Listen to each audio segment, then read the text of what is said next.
You have before you, we're talking about House 3660, and you've heard a lot about it today.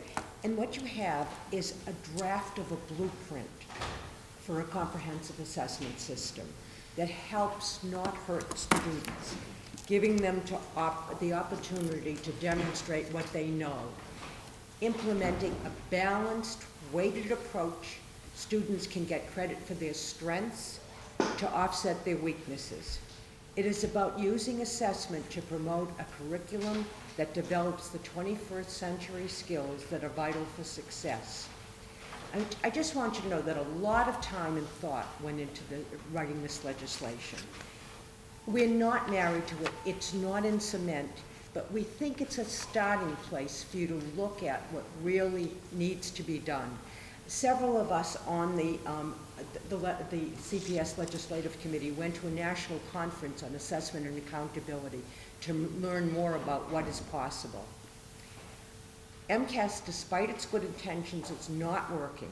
No matter what else we do, if we do not change the flawed, high-stakes assessment system, we will not and cannot reach the goals of ed reform.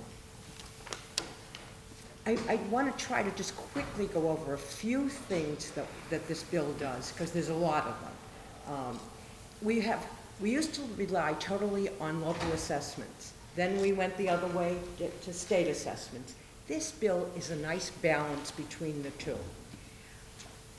The 10th grade students will still be required to take a test in English, math, science, or technology, US or world history. But the final grade must include an end-of-the-course exam, which is different than the current MCAS, developed by the Board of Elementary and Secondary Education, and this is really important, that will count for no more than 20% of the student's final grade.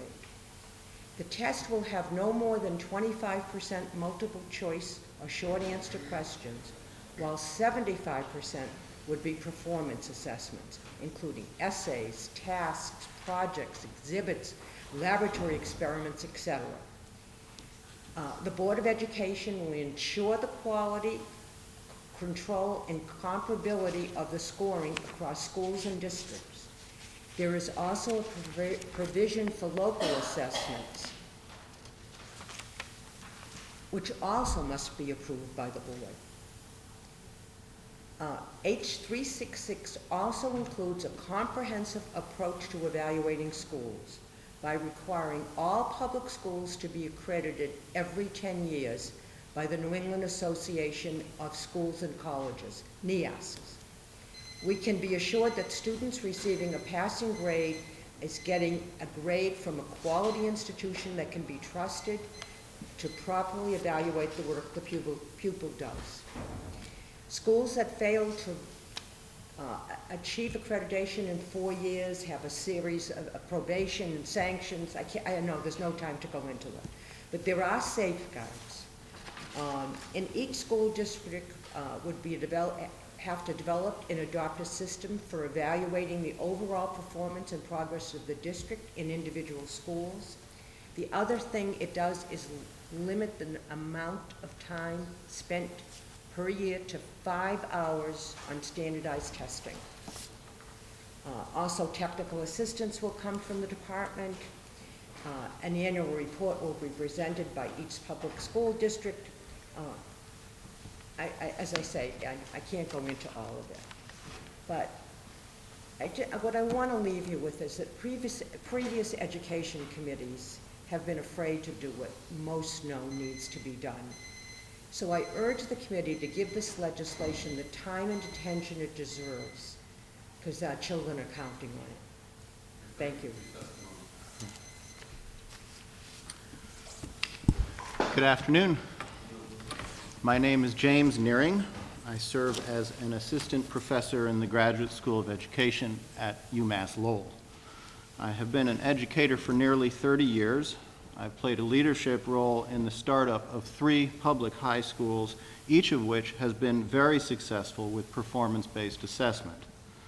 4 years ago, I moved from 25 years as a high school teacher and principal to higher education. Now, earlier this afternoon, Senator Brown asked, what is the alternative to MCAS? Well, Senator Brown, and members of the committee, House 3660 is the alternative. What will the assessment practices proposed in this bill look like? We already know what they will look like because some public schools in the Commonwealth already use them, demonstrating both their practicality and trustworthiness.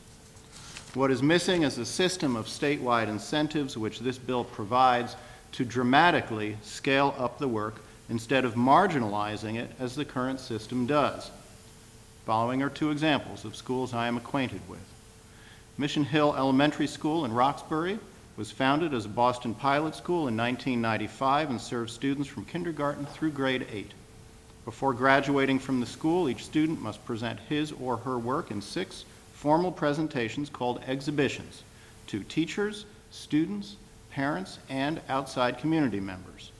In each exhibition, the student presents and defends work that he or she has completed in one of the school's 6 domains of learning: history, literature and writing, the arts, mathematics, science and technology, and beyond the classroom, which is documented learning experiences outside of school.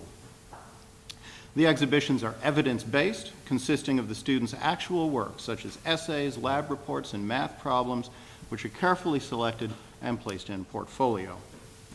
Because a successful exhibition requires well-developed oral presentation skills and because an acceptable portfolio requires critical thinking skills, daily classroom work folds oral expression and critical thinking into, quote, the basics in a seamless manner, thus advancing 21st century skills.